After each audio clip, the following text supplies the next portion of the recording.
नमस्कार दोस्तों, आप सभी का एक बार फिर से इस चैनल में बहुत बहुत स्वागत है।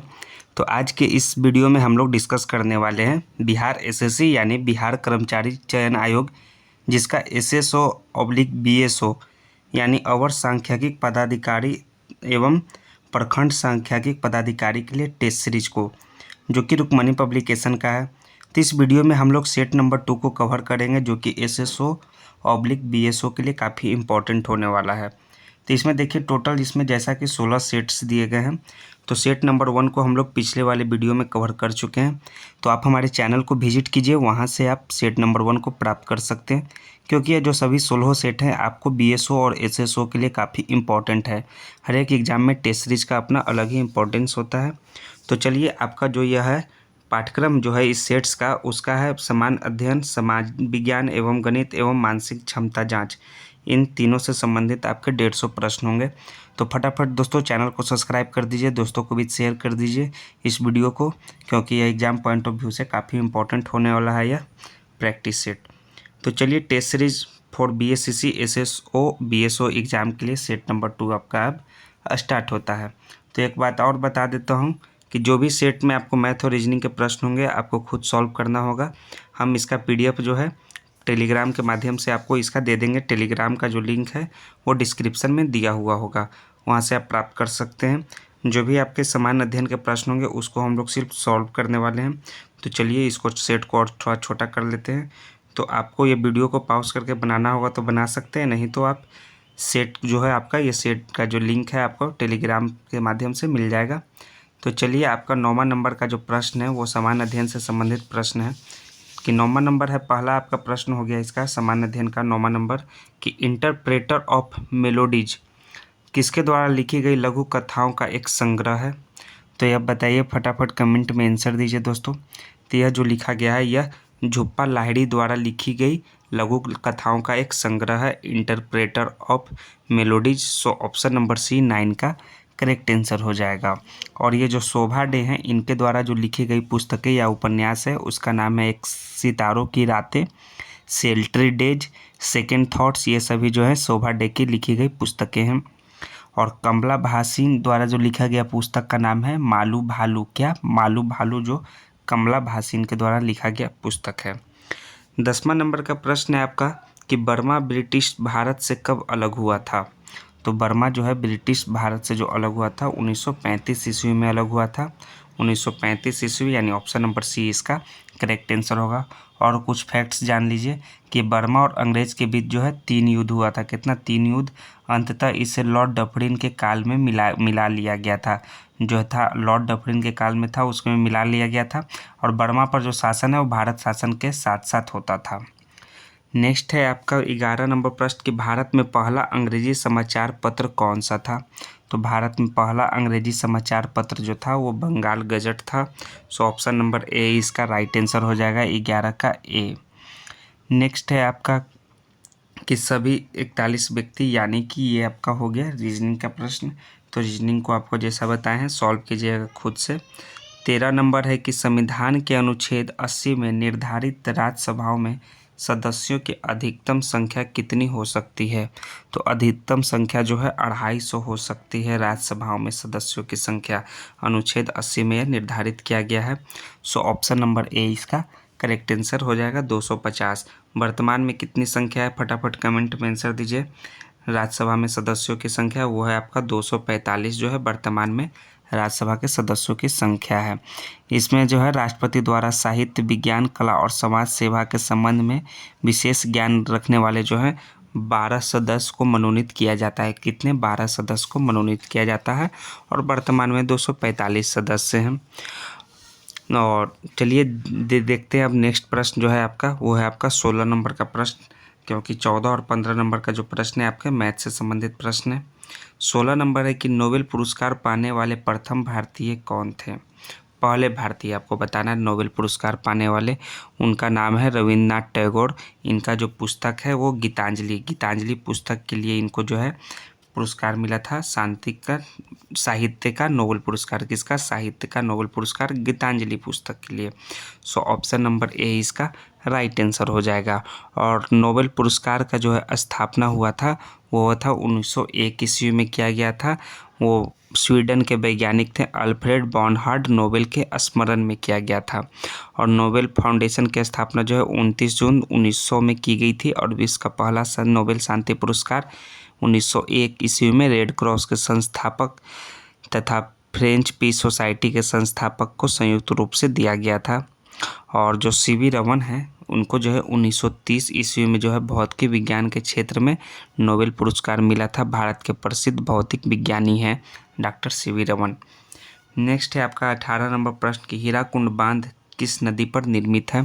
तो हीराकुंड बांध जो है महानदी नदी पर निर्मित है। तो महानदी यानी ऑप्शन नंबर बी इसका करेक्ट आंसर हो जाएगा। यह जो है 1957 ईस्वी के दौरान पूरा हुआ था इसका जो प्रोजेक्ट, और यह स्टार्ट हुआ था 1948 में, लेकिन पूरा हुआ था 1957 में। यह विश्व का जो है सबसे लंबी नदी बांध है, ये भी जान लीजिए कौन है। हीराकुंड बांध जो है विश्व का सबसे लंबी नदी बांध है। और सरदार सरोवर बांध जो है किस नदी पर बनाया गया है? फटाफट कमेंट में आंसर दीजिए। इसका जो राइट आंसर होगा वो नर्मदा नदी पर जो है सरदार सरोवर बांध बनाया गया है, ये भी जान लीजिए। और जो नागा अर्जुन सागर बांध है वो बनाया गया है आपका कृष्णा नदी पर। कृष्णा नदी पर कौन सा? नागा अर्जुन सागर बांध। और आपका कृष्णा सागर बांध जो है वो कर्नाटक में किस पर? कावेरी नदी पर बनाया गया है। तो तीनों ये जो ऑप्शन दिया हुआ है उसके बारे में भी आप फैक्ट्स जान गए। तो चलिए 20वां नंबर का प्रश्न है कि निम्नलिखित में से किसने आईएनसी के ऐतिहासिक लाहौर सत्र की अध्यक्षता की थी? आईएनसी इंडियन नेशनल कांग्रेस के ऐतिहासिक लाहौर सत्र की जो अध्यक्षता जेएल नेहरू यानी जवाहरलाल नेहरू किए थे। सो ऑप्शन नंबर ए इसका करेक्ट आंसर हो जाएगा, जिसमें जो है संबंधित प्रस्ताव जिसमें होने के बाद पंडित जवाहरलाल नेहरू ने पूर्ण स्वराज का लक्ष्य घोषित किया था। नेक्स्ट है आपका 20वां नंबर का प्रश्न। अब क्या है देखते हैं कि उत्तर कोरिया तथा दक्षिण कोरिया के बीच सीमा रेखा को क्या कहते हैं? तो इन दो देशों के बीच सीमा रेखा को जो है 38वीं समानांतर रेखा कहते हैं, जो कि साउथ कोरिया और नॉर्थ कोरिया के बीच का जो है सीमा रेखा है। सो ऑप्शन नंबर सी इसका करेक्ट आंसर हो जाएगा। और रेड क्लिफ रेखा जो है किसके बीच है? वो है आपका इंडिया और पाक के बीच। इन दोनों के बीच जो है आपका जो सीमा रेखा है उसे हम लोग रेड क्लिफ रेखा के नाम से जानते हैं, जो कि 1947 में बना था। और एक डूरंड जो रेखा है वो पाकिस्तान और अफगानिस्तान के बीच सीमा रेखा है। कौन सा? डूरंड रेखा, ये भी आप जान लीजिए। और ये आपका ऑप्शन में जो 49वीं समानांतर रेखा दिया हुआ है वो आपका यूएसए और कनाडा के बीच का जो है सीमा रेखा का नाम है 49वीं समानांतर रेखा। और 17वीं जो है उत्तर वियतनाम और दक्षिण वियतनाम के बीच का जो सीमा रेखा है उसे 17वीं समानांतर रेखा के नाम से जानते हैं। तो ये चलिए चारों ऑप्शन के जो संबंधित प्रश्न थे आपका वो आप जान गए फैक्ट्स। 21वां नंबर का प्रश्न है कि किसने कहा था कि भारत की एकमात्र आशा उसकी जनता से है? उच्च वर्ग शारीरिक एवं नैतिक रूप से मृत हैं। कौन? उच्च वर्ग जो है शारीरिक एवं नैतिक रूप से मृत हैं। तो यह कथन किसने कहा था? तो यह स्वामी विवेकानंद जी ने यह कथन कहा था। सो ऑप्शन नंबर सी इसका स्वामी विवेकानंद राइट आंसर हो जाएगा। 22 नंबर ये आपका रीजनिंग का प्रश्न है, वो आपको खुद से बनाना है। तो चलिए 23 नंबर का प्रश्न हम लोग फिर सॉल्व करते हैं कि पंचशील समझौते की घोषणा इनके द्वारा की गई। पंचशील समझौते की घोषणा जो किया गया था वो किया था जवाहरलाल नेहरू के द्वारा। सो ऑप्शन नंबर डी इसका जेएल नेहरू करेक्ट आंसर हो जाएगा। नेक्स्ट है आपका कि भारत के महान न्यायवादी यानी अटॉर्नी जनरल की नियुक्ति किसके द्वारा की जाती है? अटॉर्नी जनरल की नियुक्ति जो है प्रेसिडेंट के द्वारा किया जाता है। प्रेसिडेंट यानी ऑप्शन नंबर सी राष्ट्रपति इसका करेक्ट आंसर हो जाएगा। और इसका जो नियुक्ति जो है अनुच्छेद 76 के अंतर्गत किया जाता है। कौन सा? अनुच्छेद 76 में यह संविधान में दिया हुआ है। और महान न्यायवादी जो होता है भारत सरकार का सबसे बड़ा जो है विधि अधिकारी होता है। वर्तमान में जो है अप्रैल 2025 में भारत के महान न्यायवादी कौन बने हैं? आर वेंकट रामनी। ये आप जान लीजिए, ये करेंट अफेयर से संबंधित प्रश्न है। वर्तमान में अप्रैल 2025 में भारत के महान न्यायवादी आर वेंकट रामनी हैं। चलिए 25 नंबर प्रश्न फिर जो है आपका वो रीजनिंग से संबंधित प्रश्न है। नेक्स्ट आपका चलिए 26 नंबर का प्रश्न वो आपका मैथ है, 27 मैथ है, 28 मैथ है, 29, 30 सभी मैथ हैं। वीडियो को पॉज कीजिए और सॉल्व कीजिए। 31वीं मैथ, 32वीं मैथ है। 33 नंबर चलिए साइंस से संबंधित प्रश्न, समान विज्ञान से संबंधित प्रश्न स्टार्ट होते हैं कि निम्नलिखित में से कौन सा कथन सही नहीं है यानी कि फॉल्स है, वो आपका बताना है निम्नलिखित में से। 34 नंबर का तो ओ रुधिर वर्ग वाले व्यक्ति के रुधिर में प्रति ए और बी प्रतिरक्षी होते हैं, तो यह स्टेटमेंट तो ट्रू है। बी रुधिर वर्ग वाला व्यक्ति ए रुधिर वर्ग वाले व्यक्ति को रुधिर नहीं दे सकता है, ये भी आपका स्टेटमेंट ट्रू है। नेक्स्ट है आपका कि रुधिर वर्ग का निर्धारण जो है व्यक्ति के रुधिर में विद्यमान प्रतिरक्षियों के आधार पर किया जाता है, तो यह जो है प्रतिरक्षियों के आधार पर नहीं किया जाता है, तो इसका जो है यह कथन गलत हो जाएगा। सो ऑप्शन नंबर सी इसका राइट आंसर है। यह जो है रुधिर समूह जो है रुधिर में उपस्थित प्रतिपिंड यानी एंटीबॉडी के आधार पर होता है। सो ऑप्शन नंबर सी इसका करेक्ट आंसर है। और रुधिर वर्ग के मुख्य रूप से 4 प्रकार होते हैं, तो कौन कौन से होते हैं वो आपको कमेंट में आंसर देना है, फटाफट बताइए। हम बता देते हैं, एक ए होता है, एक बी होता है, एक ए बी होता है और एक ओ होता है। ये जो है मुख्य रूप से 4 प्रकार के होते हैं रुधिर वर्ग के। तो चलिए ए बी जो रक्त वर्ग है उसमें एंटीबॉडी नहीं पाया जाता है, ये आप जान लीजिए। और यह जो है यूनिवर्सल एक्सेप्टर है यानी कि यह सर्वग्राही है। और ओ रक्त वर्ग में जो है एंटीजन नहीं पाया जाता है तथा एंटीबॉडी पाए जाते हैं, यह जो है सर्वदाता वर्ग है। इनके बारे में आप जान गए ए बी और ओ के बारे में। 35 नंबर के निम्न में से कौन सुमेलित है, इनमें से कौन सुमेलित है। पहला है आपका रेसर पाइन जो है ट्रॉनक्यूलाइजर, रेसन पाइन जो है ट्रॉनक्यूलाइजर, ये आपका सही आपका जो है यह एक मार्फिन एक जो है अफीम मुक्त निंद्राकारी है। सो यह आपका correct answer option number A हो जाएगा। नेक्स्ट है आपका कि 36 और 37 ये सभी आपका रीजनिंग। 38 देखिए कि पादप रोगियों में सबसे अधिक उत्तरदायी कारक है, तो सबसे अधिक उत्तरदायी कारक का नाम है फफूंदी, यानी ऑप्शन नंबर ए इसका करेक्ट आंसर हो जाएगा। नेक्स्ट है 39 नंबर के डीएनए संश्लेषण तथा हिस्टोन कोष चक्र की किस प्रवस्था में बनते हैं, तो यह जो प्रवस्था में बनते हैं वो आपको बताना है, फटाफट कमेंट में आंसर दीजिए। 39 नंबर का प्रश्न, यह जो है आपका एस स्टेज में बनते हैं। एस स्टेज यानी एस अवस्था में जो है डीएनए संश्लेषण का अवस्था होता है। सो ऑप्शन नंबर सी इसका करेक्ट आंसर है। और जीवन अवस्था जो होता है, जीवन स्टेज, वो आरएनए तथा आवश्यक प्रोटीन संश्लेषण का होता है। और G2 स्टेज होता है जो विभाजन की तैयारी में। और एम स्टेज जो होता है वो होता है इस अवस्था में कोशिका का विभाजन होता है। और डीएनए संश्लेषण का अवस्था जो है एस हो जाता है। सो ऑप्शन नंबर सी इसका करेक्ट आंसर है। 40 तो बनाना है आपको खुद से। 41 बनाइए कि ग्लिसरॉल का आयुपेक नाम क्या है। ग्लिसरॉल का जो आयुपेक नाम होगा वो होगा आपका प्रोपेन 1,2,3 ट्राईऑल है। क्या है इसका जो है C3H8O3 है ग्लिसरॉल का सामान्य सूत्र। सो इसका जो करेक्ट आंसर हो जाएगा आपका propane 1,2,3 triol, option number B correct answer. Next है 42 नंबर का प्रश्न कि यदि रेडियो एक्टिव नमूने का द्रव्यमान दोगुना होता है तो नमूने की सक्रियता एवं विघटन नियतांक क्रमशः बढ़ेगी घटेगी क्या होगी, तो यह जो हो जाएगा दोस्तों यह होगा आपका बढ़ेगा भी और सामान्य रहेगा, यानी ऑप्शन नंबर ए इसका करेक्ट आंसर है। 43 है कि मृदुतक और संश्लेषक ऊतकों के प्रकार हैं, ये बताना है आपको। बायोलॉजी से संबंधित प्रश्न है, थोड़ा सा उटपुटांग है, लेकिन आपको बताना है किस प्रकार के ऊतक प्रकार है। तो यह जो है आपका सरल और अस्थायी ऊतक के प्रकार हैं। सो ऑप्शन नंबर सी इसका करेक्ट आंसर हो जाएगा। 44 नंबर के निम्नलिखित में तत्वों का कौन सा समूह धात्विक गुणों के बढ़ते हुए क्रम में लिखा गया है, तो धात्विक गुणों के बढ़ते हुए क्रम में बताना है। तो जो है आपका BeMg और Ca, ये जो है आपका बेरियम मैग्नीशियम और कैल्शियम जो है आपका धात्विक गुणों के बढ़ते हुए क्रम में लिखा गया है। सो ऑप्शन नंबर इसका ए आवर्त सारणी के अनुसार ए इसका करेक्ट आंसर होगा। लैंगिक संबंधों द्वारा प्रेषित रोग एवं उसके रोग कारक का सुमेलित जोड़ा है। लैंगिक संबंध द्वारा प्रेषित रोग और उसके रोग कारक का सुमेलित जोड़ा वो आपको बताना है। तो यह जो है आपका सिफिलिस जिसको सुजाक वो है ट्रिपोनीमा पैलिडम, यह जो है आपका रोग कारक और लैंगिक संबंध द्वारा प्रेषित रोग का जो है सही सुमेलित जोड़ा है। सो ऑप्शन नंबर ए इसका करेक्ट आंसर हो जाएगा। जो आपका एड्स जो होगा वो होगा आपका HIV विषाणु के कारण होता है, तो HIV विषाणु नहीं दिया हुआ है, सो यह आपका गलत हो जाएगा। नेक्स्ट है आपका कि मानव शरीर में जो है 29 हड्डियाँ होती है, मानव का जो सिर होता है, इनमें से कौन सा वर्गीकरण जो है 29 हड्डियाँ का सही है।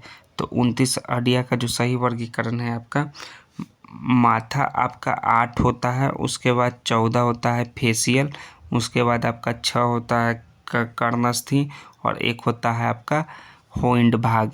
सो ऑप्शन नंबर इसका 8, 14, 6 और 1 कौन सा होगा? ऑप्शन नंबर बी इसका करेक्ट आंसर हो जाएगा, जो कि 29 हड्डियों का वर्गीकरण इस प्रकार से सही दिया हुआ है। 47 नंबर आपको खुद से बनाना है। 48 नंबर है कि कठोर साबुन है, तो कठोर साबुन क्या है? कठोर साबुन जो है उच्च वसीय अम्लों के सोडियम लवण जो है यह कठोर साबुन है। सो ऑप्शन नंबर इसका बी राइट आंसर हो जाएगा। 49 फिर से अपने से बनाइए आप, 50 भी बनाइए आप। चलिए 51 देखते हैं, वो भी बनाना है आपको। 52, 53 कौन सा? 52 भी आपको खुद से वीडियो को पॉज कीजिए, बनाइए। 53, 54 सभी आप मैथ को बारी बारी से सॉल्व करते जाइए, क्योंकि इसका आंसर बताने से आपको कुछ नहीं होगा, हम तो सिर्फ आंसर बता देंगे। आप इसको वीडियो को पॉज करके सॉल्व कीजिएगा, तो थोड़ा आपको भी प्रैक्टिस होगा किस प्रकार के मैथ पूछे जाते हैं। अगर हम वीडियो में बताने लगे मैथ तो काफ़ी लंबा चला जाएगा। तो चलिए आपका ये सभी 64, 65 सभी आपको जो है खुद से बनाना है। 66, 67, 68, 69, 70, 69 से चलिए देखते हैं कौन सा है। निम्नलिखित में से कौन सा एक जोड़ा जो है गलत मिलाया गया है, वो आपको बताना है। कौन सा गलत मिलाया गया है? आपका मेथनोजोनस जो है गोबर गैस सही मिलाया गया है। ईस्ट जो है इथेनॉल, ये भी आपका सही मिलाया गया है। स्ट्रेप्टोमाइसिटीज जो है एंटीबायोटिक, ये भी सही है, लेकिन कॉलीफॉर्म्स जो है सिरका, ये आपका गलत मिलाया गया है, यह जोड़ा सुमेलित नहीं है। सो ऑप्शन नंबर डी इसका राइट आंसर होगा। 70 की अम्ल वे पदार्थ हैं, जो अम्ल वे पदार्थ होते हैं जो नीले लिटमस को जो है लाल कर देते हैं, तो नीले लिटमस को लाल कर देते हैं, यह ऑप्शन सी में दिया हुआ है। ऑप्शन सी इसका करेक्ट आंसर होगा। प्रथम कामयाब क्लोनोड स्तनी जिसके विश्व भर में प्रशंसा मिली थी, तो उसका नाम क्या है? प्रथम कामयाब क्लोड स्तनी जिसका प्रशंसा मिला था वो था आपका डॉली नामक एक भेड़ था। सो ऑप्शन नंबर बी इसका 71 का राइट आंसर होगा। 72 जो है आपका पृथ्वी की सतह से h ऊंचाई पर एक उपग्रह पृथ्वी के चारों ओर चक्कर लगा रहा है, तो यदि ऊंचाई h को बढ़ा दिया जाए तो उपग्रह का जो है आवर्तकाल क्या होगा? तो उपग्रह का जो आवर्तकाल है वो बढ़ जाएगा, यानी कि इंक्रीज कर जाएगा। सो ऑप्शन नंबर बी 72 का भी करेक्ट आंसर है। 73 आप खुद से सॉल्व कीजिए। 74 है कि दूरदृष्टि को दूर करने के लिए किस लेंस का जो है हम लोग उपयोग करते हैं? उसके लिए हम लोग उत्तल लेंस का जो है उपयोग करते हैं दूरदृष्टि को दूर करने के लिए। ऑप्शन नंबर ए 74 का करेक्ट आंसर होगा। 75 नंबर है कि निम्नलिखित विकल्पों के तत्वों के समूह की विशेष विशेषताएं हैं, तो बताइए कौन सा विशेष विशेषताएं हैं? ए, बी और सी, ये सभी तत्व जो है धातु हैं, ठीक। और दूसरा क्या है आपका? ये सभी तत्व जो है हाइड्रोजन गैस बनाने के लिए पानी के साथ प्रतिक्रिया करते हैं। इन सभी तत्वों की संयोजकता 1 है, तो यह जो होगा वो अल्कली धातु यानी मेटल समूह का होगा। ये तीनों विशेषता जो हैं अल्कली धातु मेटल के होंगे पास, यानी ऑप्शन नंबर बी 75 का इसका करेक्ट आंसर हो जाएगा। नेक्स्ट है आपका 76 नंबर प्रश्न की ध्वनि में जो है डॉपलर का प्रभाव उत्पन्न होता है, जबकि स्रोत तथा श्रोता क्या होते हैं? जबकि स्रोत तथा श्रोता जो है आपका अपेक्षिक गति में होते हैं। सो ऑप्शन नंबर सी इसका 76 का करेक्ट आंसर है। 77 के निम्न में से कौन सा पादप हार्मोन जो है पौधों की वृद्धि को रोकता है? तो पौधों की वृद्धि को रोकने वाला पादप हार्मोन का नाम है एबिस्कस अम्ल। सो ऑप्शन नंबर डी इसका करेक्ट आंसर हो जाएगा। 78 नंबर का प्रश्न है आपका कि 1s2, 2s2, 2p6, 3s2 electronic विन्यास वाला तत्व होगा, तो यह जो तत्व होगा आपका 6, 2, 8, 2, 10, 2, 12, तो 12 जो होगा वो किसका होगा? वो होगा आपका मैग्नीशियम का होगा, Mg का 12 होगा। सो ऑप्शन नंबर इसका क्या होगा? यह एक धातु। सो ऑप्शन नंबर ए इसका करेक्ट आंसर हो जाएगा। इसे जो है क्षारीय मृदा धातु कहते हैं। इसके आवर्त सारणी के वर्ग 2A में स्थान दिया गया है MG12 को। सो ऑप्शन नंबर ए इसका राइट आंसर है। 79 नंबर की प्रजातियों में जीवित रहने का लाभ प्रदान कर सकता है तो अथवा केवल अनुवांशिक क्रम में योगदान प्रदान कर सकता है। तो प्रजातियों में जो है आपका परिवर्तन जो है जीवित रहने का लाभ प्रदान कर सकता है अथवा केवल अनुवांशिक क्रम में योगदान प्रदान कर सकता है। सो ऑप्शन नंबर बी इसका करेक्ट आंसर है। 80 नंबर है CH2 double bond CH single bond CH double bond CH2 में कितने सिग्मा बॉन्ड हैं?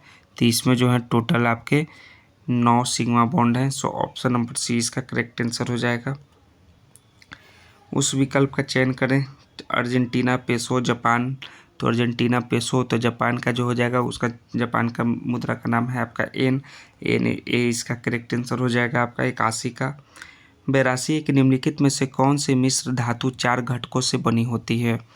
तो इन चारों में जो है कौन सा मिश्र धातु 4 घटकों से बनी होती है? उसका नाम है नाइक्रोम। नाइक्रोम जो है 4 घटकों से बनी होती है। सो ऑप्शन नंबर सी इसका करेक्ट आंसर हो जाएगा। नाइक्रोम बनाने में जो है आपका निकेल, क्रोमियम, आयरन और जस्ता इन चारों का प्रयोग किया जाता है और विद्युत हीटर का जो कुंडली होता है वो नाइक्रोम का ही बना होता है और नाइक्रोम का जो गलनांक होता है वो होता है 1400 डिग्री सेल्सियस इसका गलनांक। सो ऑप्शन नंबर सी इसका नाइक्रोम राइट आंसर है। 83 नंबर है कि मुक्त पतन उदाहरण है। तो मुक्त पतन जो उदाहरण है एक समान त्वरण वाली गति का उदाहरण है। सो ऑप्शन नंबर डी इसका राइट आंसर है, एक समान त्वरण वाली गति का। 84 नंबर है कि रक्त में किस नामक एक तरल मैट्रिक्स होता है जिसमें लाल रक्त कोशिकाएं और श्वेत रक्त कणिकाएं जो हैं आपका और प्लेटलेट्स तैरते रहते हैं। तो जो है प्लाज्मा नामक एक तरल मैट्रिक्स होता है, इसमें जो है ये RBC और WBC जो है तैरते रहते हैं और प्लेटलेट्स सभी। नेक्स्ट है आपका, ये भी आपको खुद से 85 नंबर बनाना है। 86 नंबर को भी आपको खुद से वीडियो को पॉज करके बनाना है। नेक्स्ट है आपका 87 नंबर का प्रश्न। अब देखते हैं क्या है। 87, 88 सभी आपको जो है रीजनिंग के प्रश्न हैं, आपके बनाते रहिए। अब चलिए 95 नंबर का प्रश्न जो है वो फिर से अब आपका स्टार्ट है कि निम्नलिखित में से कौन सा सही सुमेलित नहीं है 95 नंबर में। तो जो सही सुमेलित नहीं है इनमें से वह है आपका विनियोग विधेयक जो है अनुच्छेद 113 में दिया हुआ है, ये आपका सही सुमेलित नहीं है। सो ऑप्शन नंबर सी इसका करेक्ट आंसर हो जाएगा। यह जो है अनुच्छेद नंबर 114 में दिया हुआ है विनियोग विधेयक। 95 के बाद चलिए 96 नंबर है कि संविधान के किस अनुच्छेद के अंतर्गत किसी राज्य की विधानसभा में अनुसूचित जातियों तथा अनुसूचित जनजातियों के लिए आरक्षण का प्रावधान किया गया है? तो यह जो प्रावधान किया गया है अनुच्छेद 332 में किया गया है। सो ऑप्शन नंबर सी इसका करेक्ट आंसर है, जिसमें जो है राज्य की विधानसभा में अनुसूचित जातियों तथा अनुसूचित जनजातियों के लिए आरक्षण का प्रावधान है। ऑप्शन सी इसका राइट आंसर हो जाएगा। संविधान में जो है आरक्षण 10 वर्षों के लिए दिया गया था, लेकिन इसे जो है 10-10 वर्षों के लिए आरक्षण को प्रत्येक 10-10 वर्षों के लिए बढ़ाया जाता है।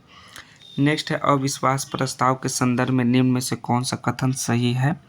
तो अविश्वास प्रस्ताव के संबंध में यही है कि यह किसी एक मंत्री या मंत्रियों के समूह या पूरे मंत्रिपरिषद के विरुद्ध लाया जा सकता है अविश्वास प्रस्ताव। इसके बारे में यह स्टेटमेंट ट्रू है। ऑप्शन नंबर बी इसका करेक्ट आंसर हो जाएगा। अविश्वास प्रस्ताव केवल जो है निम्न सदन में ही पेश किया जा सकता है, ये भी आप जान लीजिए। यदि अविश्वास प्रस्ताव की जो है लोकसभा बहुमत से पास कर देता है तो प्रधानमंत्री को जो है त्यागपत्र जो है मंत्रिपरिषद को देना होता है, ये आप जान लीजिए। सो ऑप्शन नंबर इसका कौन सा बी करेक्ट आंसर हो जाएगा।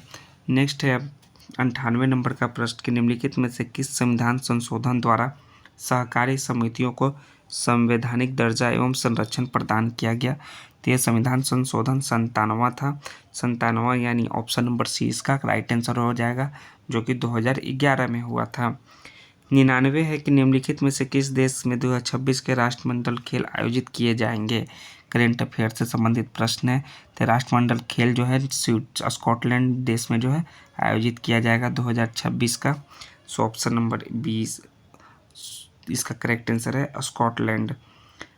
नेक्स्ट है किस फिल्म ने वर्ष 2024 में सर्वश्रेष्ठ फिल्म की राष्ट्रीय पुरस्कार जीता है? तो फटाफट कमेंट में आंसर दीजिए दोस्तों, कौन सा फिल्म जो है जो 2024 में सर्वश्रेष्ठ फिल्म का राष्ट्रीय पुरस्कार जीता है? उस फिल्म का नाम है तो यह अट्टम फिल्म है। तो ऑप्शन नंबर डी इसका करेक्ट आंसर होगा, जिसने जो है 2024 में सर्वश्रेष्ठ फिल्म का पुरस्कार जीता है। 101 है कि भारतीय प्रतिभूति और विनिमय बोर्ड जो है सेबी, जिसे हम लोग कहते हैं, सेबी का नया अध्यक्ष कौन बने हैं? तो सेबी के जो नए अध्यक्ष हैं तुहिन कांता पांडे जी को बनाया गया है। सो ऑप्शन नंबर सी इसका राइट आंसर हो जाएगा 101 का। 102 है कि रामसर पुरस्कार 2025 में किसे सम्मानित किया गया है? तो जो 2025 का जो रामसर पुरस्कार है उसे सम्मानित किया गया है जयश्री वेंकटेशन को। सो ऑप्शन नंबर बी इसका करेक्ट आंसर है। यह जो है पुरस्कार जीतने वाली भारत की पहली महिला बनी है रामसर पुरस्कार। So option number B correct answer है। नेक्स्ट है 103 नंबर के कि भारत के पहले स्वदेशी स्वचालित जैव चिकित्सा अपशिष्ट उपचार संयंत्र सृजनम का शुभारंभ कहाँ किया गया है? तो इसका जो शुभारंभ किया गया है वो मुंबई में किया गया है। So option number C Mumbai इसका करेक्ट आंसर है 103 का। 104 है कि वर्तमान में भारत के थल सेना के प्रमुख कौन हैं? तो वर्तमान में जो थल सेना के प्रमुख हैं वर्तमान में वो हैं आपके उपेंद्र द्विवेदी। सो ऑप्शन नंबर इसका सी किसका करेक्ट आंसर हो जाएगा? प्रमुख जनरल उपेंद्र द्विवेदी हैं। So option number C correct answer है। और वायुसेना के प्रमुख जो हैं वो हैं अमरप्रीत सिंह है वायुसेना के। नेक्स्ट है 105 है कि प्रधानमंत्री नरेंद्र मोदी द्वारा 17 जनवरी 2025 को भारत मोबिलिटी ग्लोबल एक्सपो 2025 का उद्घाटन कहाँ किया गया था नरेंद्र मोदी द्वारा? तो इसका जो उद्घाटन नई दिल्ली में किया गया था भारत मोबिलिटी ग्लोबल एक्सपो 2025 का, यानी ऑप्शन ए इसका करेक्ट आंसर हो जाएगा। 106 है कि वर्ष 2025 में किस देश ने दुनिया का सबसे शक्तिशाली हाइड्रोजन संचालित ट्रेन इंजन विकसित किया है? उस देश का नाम है भारत देश अपना। सो ऑप्शन नंबर सी 106 का करेक्ट आंसर है। 107 है कि ग्राम पंचायत कौन सा कर नहीं लगा सकता है? तो ग्राम पंचायत जो है कृषि कर नहीं लगा सकता है। सो ऑप्शन नंबर ए इसका करेक्ट आंसर है। बाकी जो है स्वच्छता कर, प्रकाश कर और जल कर जो है ग्राम पंचायत लगा सकता है। नेक्स्ट है 107 के बाद 108 नंबर का प्रश्न, वो जो है आपका कि निहारिका सिंघानिया किस खेल से संबंधित है? फटाफट कमेंट में आंसर दीजिए दोस्तों। निहारिका सिंघानिया यह जो है घुड़सवारी खेल से संबंधित है। ऑप्शन नंबर बी इसका करेक्ट आंसर हो जाएगा। पंचायती राज संस्थाओं में महिलाओं के लिए आरक्षित संस्थानों यानी सीटों के संदर्भ में निम्नलिखित में से कौन सा कथन सही है? तो इसका प्रावधान संविधान के अनुच्छेद 243 डी के 3 में किया गया है और अनुच्छेद 334 में विनिर्दिष्ट अवधि की समाप्ति पर प्रभावी नहीं रहेगा। तो इसका जो ट्रू स्टेटमेंट है जो केवल 1 है कि इसका प्रावधान जो है संविधान के अनुच्छेद 243 डी के 3 में किया गया है, महिलाओं के लिए आरक्षित सीटों का प्रावधान। ऑप्शन ए इसका करेक्ट आंसर है। 111, 12, 13 आपको खुद से बनाना है, 14, 15, 16।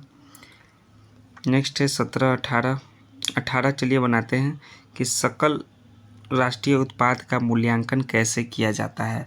तो सकल राष्ट्रीय उत्पाद का जो मूल्यांकन है वो NNP = GNP माइनस मूल्यह्रास द्वारा किया जाता है। सो ऑप्शन नंबर इसका एक करेक्ट आंसर है। ये सभी आपका इकोनॉमिक्स से स्टार्ट हो गया प्रश्न। 119 है कि भारतीय संविधान पूर्णतः किस तिथि से लागू हुआ था? तो भारतीय संविधान जो है पूर्णतः जो 26 जनवरी 1950 तिथि से लागू हुआ था। सो ऑप्शन नंबर डी से करेक्ट आंसर है। नेक्स्ट है इसे हम लोग गणतंत्र दिवस के नाम से भी जानते हैं, 26 जनवरी को मनाते हैं। भारतीय संसद में कितने सदन हैं? तो भारतीय संसद में 2 सदन हैं, एक राज्यसभा और दूसरा लोकसभा। सो ऑप्शन नंबर ए इसका राइट आंसर हो जाएगा 120 का। 121 है कि किस काल या युग में पत्थर के औजार जो है सबसे पहले पाए गए थे? तो सबसे पहले जो है पत्थर के औजार जो है पुरापाषाण काल युग में पाए गए थे। पुरापाषाण काल यानी ऑप्शन नंबर इसका बी करेक्ट आंसर हो जाएगा। 122 है बिहार रिलेटेड प्रश्न के बिहार में लोकसभा के 40 सीटें हैं तो राज्यसभा के कितनी सीटें हैं बिहार में? लोकसभा की 40 हैं तो राज्यसभा का जो है बिहार में 16 सीटें हैं। सो ऑप्शन नंबर डी इसका करेक्ट आंसर हो जाएगा। और विधानसभा में जो है 243 सीटें हैं और विधान परिषद में जो है 75 सदस्य होते हैं, ये आप जान लीजिए। 243 विधानसभा में बिहार में और 75 विधान परिषद में है। और सबसे अधिक विधानसभा में सदस्यों की संख्या यूपी में है, कितना है? 403 है। और लोकसभा सबसे अधिक कहाँ यूपी में है, वहाँ टोटल 80 है। नेक्स्ट है कर्क रेखा तथा मकर रेखा के बीच का क्षेत्र क्या है? इसके बीच का जो क्षेत्र है उष्णकटिबंधीय क्षेत्र कहलाता है। सो ऑप्शन नंबर सी 123 का करेक्ट आंसर हो जाएगा। 124 है कि भारत का कौन सा पड़ोसी देश जो है बर्मा के नाम से भी जाना जाता है। तो म्यांमार जो है पड़ोसी देश बर्मा के नाम से जाना जाता है। सो ऑप्शन नंबर जो है आपका ए राइट आंसर हो जाएगा 124 का। 25 है कि कंदारिया महादेव मंदिर किस राजपूत वंश के संरक्षण में बनाया गया था। कंदारिया महादेव मंदिर तो यह बनाया गया था दोस्तों बुंदेलखंड के चंदेल के राजपूत वंश थे, उनके संरक्षण में यह बनाया गया था। 127 है कि भारतीय संविधान के हस्ताक्षरकर्ताओं की कुल संख्या कितनी थी। तो इनके टोटल कुल संख्या तो होते 284 भारतीय संविधान के हस्ताक्षरकर्ताओं की संख्या। सो ऑप्शन नंबर इसका डी करेक्ट आंसर है। और संविधान को बनाने में 2 वर्ष 11 महीने 18 दिन लगे थे, जैसा कि आप लोग सभी जानते हैं। 128 है कि त्रिपुरा राज्य के निम्नलिखित में से किस लोक नृत्य से जोड़ा जा सकता है। त्रिपुरा राज्य को किस लोक नृत्य से जोड़ा जा सकता है। वो जोड़ा जा सकता है आपका होजगिरी से। सो ऑप्शन नंबर सी इसका करेक्ट आंसर हो जाएगा। होजगिरी जो है एक उत्सव में प्रस्तुत किया जाता है जो अप्रैल के महीने में वार्षिक रूप से झूम की खेती के लिए एक स्थान के चयन से पहले जो है धान की स्थानीय देवी से प्रार्थना करने के लिए मनाया जाता है।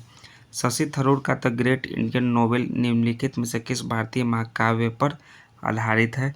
यह जो है महाभारत पर आधारित है। शशि थरूर का जो है the great Indian novel. Option number C इसका करेक्ट आंसर हो जाएगा। इस उपन्यास में जो है 18 पुस्तकें हैं। उत्तर वैदिक काल में 2 महाकाव्य थे, एक महाभारत जिसका पुराना नाम जो है जय संहिता था। कौन जो है भारतीय संविधान के अनुच्छेद 280 के तहत जो है वित्त आयोग का गठन करता है। कौन भारतीय संविधान के अनुच्छेद 280 के तहत जो है वित्त आयोग का गठन करता है, वो प्रेसिडेंट करते हैं। ऑप्शन नंबर 20 का राइट आंसर हो जाएगा। Home in the world A memoir की पुस्तक है।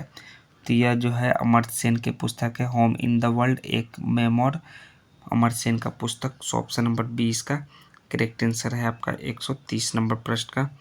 131 132 आपको खुद से सभी बनाना है, 33 भी बनाना है, 34 35 सभी आपको बनाना है, 36 37 38 नंबर 39 नंबर 40 नंबर। अब देखिए हम लोग बनाते हैं कि साइना नेहवाल किस खेल से जुड़ी हुई है। तो साइना नेहवाल का जो संबंध है वो उनका बैडमिंटन से है। सो ऑप्शन नंबर सी इसका करेक्ट आंसर हो जाएगा। और 2014 का जो है चाइना का जो सुपर सीरीज है उसका खिताब जो है साइना नेहवाल ने जीता था। और साइना नेहवाल विश्व बैडमिंटन में प्रथम स्थान लाने वाली प्रथम भारतीय महिला है। बिहार में सर्वाधिक चाय का उत्पादन किस जिले में होता है। तो सर्वाधिक चाय का उत्पादन जो बिहार में वो किशनगंज जिले में होता है। सो ऑप्शन नंबर सी इसका करेक्ट आंसर हो जाएगा। किशनगंज को जो है बिहार का चेरापूंजी कहा जाता है और यहाँ की मिट्टी और वातावरण जो है दोनों चाय की खेती के लिए उपयुक्त है। और चाय जो है उष्णकटिबंधीय सदाबहार वन का जो है झाड़ी है और चाय की खेती के लिए 20 से 30 डिग्री सेल्सियस तापमान और वार्षिक वर्षा 150 से 250 सेंटीमीटर की होती है ज़रूरत। नेक्स्ट है 143 नंबर की दिनार किस देश की मुद्रा है। तो दिनार जो है इराक देश की मुद्रा है। सो ऑप्शन नंबर सी इसका करेक्ट आंसर हो जाएगा इराक। 143 के बाद 144 मैथ है आपका। 145 देखिए कि त्रिस्तरीय पंचायती राज व्यवस्था 73वें संशोधन अधिनियम 1992 द्वारा उस राज्य के लिए प्रस्तावित किया गया जिनकी जनसंख्या निम्न में से कम नहीं थी। जिनकी जनसंख्या जो है निम्न में से 20 लाख क्या है 20 लाख से कम नहीं थी। सो ऑप्शन नंबर सी इसका करेक्ट आंसर हो जाएगा। नेक्स्ट है 146 नंबर की अप्रैल 25 में भारतीय रिजर्व बैंक के नए डिप्टी गवर्नर के रूप में किसे नियुक्त किया गया है। तो नियुक्त हुए हैं पूनम गुप्ता नए डिप्टी गवर्नर के रूप में। सो ऑप्शन नंबर सी 146 का भी करेक्ट आंसर हो जाएगा। नियुक्ति जो है अवधि जो है आमतौर पर 3 साल के लिए होती है और इसे जो है बढ़ाया जा सकता है। और पूनम गुप्ता की भी जो नियुक्ति हुई है वो 3 साल के लिए की गई है और RBI की यह चौथी महिला ड्यूटी गवर्नर बनी है। नेक्स्ट है आपका 147 की अंगकोर वाट का मंदिर किस देश में बनाया गया है। अंगकोर वाट का जो है मंदिर वो कंबोडिया देश में बनाया गया है। सो ऑप्शन नंबर ए इसका करेक्ट आंसर है। खासी भाषा किस में सम्मिलित है। तो खासी भाषा जो है एस्ट्रो एशियाटिक जो है कुल की जो है मनखेमेर शाखा में जो है सम्मिलित है खासी भाषा। सो ऑप्शन नंबर बी इसका करेक्ट आंसर है। देखिए 149वां नंबर प्रश्न कि 1940 में व्यक्तिगत सत्याग्रह आंदोलन में शामिल होने वाले दूसरे व्यक्ति कौन थे। तो दूसरे व्यक्ति का नाम है जो है जवाहरलाल नेहरू जो कि व्यक्तिगत सत्याग्रह आंदोलन में शामिल हुए थे। तो प्रथम सत्याग्रही जो है विनोबा भावे, दूसरे सत्याग्रही जो है जवाहरलाल नेहरू और तीसरे सत्याग्रही कौन थे? वो थे ब्रह्मदत्त थे। ये आप याद रखिए। 150वां नंबर का प्रश्न यानी कि सेट नंबर 2 का आपका जो है आपका लास्टवां प्रश्न जो कि बिहार एसएससी के SSO/BSO के लिए है। तो लास्टवां प्रश्न देखिए कि निम्नलिखित में से किस समिति के संस्तुतियों के आधार पर भारत में गरीबी रेखा का आकलन किया जाता है? तो यह जो है लकड़ावाला जो समिति है उसके आधार पर जो है भारत में गरीबी रेखा का आकलन किया जाता है। सो ऑप्शन नंबर बी इसका करेक्ट आंसर हो जाएगा। तो आपका टोटल 150 प्रश्न समाप्त हुए। तो जैसा कि आपको हमने बताया है कि आपका जो है इसका PDF जो है वो आपको टेलीग्राम के माध्यम से मिल जाएगा, जिसका टेलीग्राम का लिंक आपको डिस्क्रिप्शन में दिया होगा। वहाँ से क्लिक करके आप टेलीग्राम ज्वाइन कीजिए और वीडियो का जो है ये जो सारा PDF है आप प्राप्त कर सकते हैं। उसके साथ इसमें आंसर की भी दिया हुआ है। तो जो भी मैथ और रीजनिंग के प्रश्न होंगे आप खुद से सॉल्व कीजिएगा, सेट को बनाइएगा और मिलान कीजिएगा कि कितने आपके गलत हुए कितने सही हुए। तो हम लोग नेक्स्ट वीडियो में मिलते हैं दोस्तों सेट नंबर 3 के साथ। तो चैनल को ज़रूर से ज़रूर सब्सक्राइब कर दीजिए, दोस्तों को भी शेयर कर दीजिए। जय हिंद दोस्तों, थैंक्स दोस्तों।